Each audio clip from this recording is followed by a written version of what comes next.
গতকালকে আমি ইস্তানবুল থেকে ফেরত আসছিলাম এবং এসেই আমি আজকে সকালে বেসিক্যালি আমি ল্যান্ড করছি সকাল 7টায়। তো আমার দুবাই হয়ে দেন ঢাকা আসার কথা ছিল। এয়ারপোর্টে যাওয়ার পরেই আমি শুনলাম যে প্রত্যেকটা ফ্লাইটই 2 ঘন্টা 3 ঘন্টা করে পিছিয়ে যাচ্ছে অথবা ক্যান্সেল হয়ে যাচ্ছে।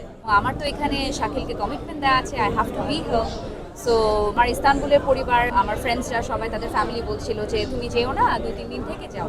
আমি বললাম না, আমার কমিটমেন্ট করা আছে, I have to go back to Bangladesh. And খুবই লাস্ট মিনিটে আই ওয়াজ ভেরি লাকি। তারপর আমি অন্য একটা এয়ারলাইন্সের টিকিট কেটে দেন আসি এবং অলমোস্ট 6-7 ঘন্টা আই ওয়াজ ইন এয়ারপোর্ট। আমি জানতাম না কি হবে।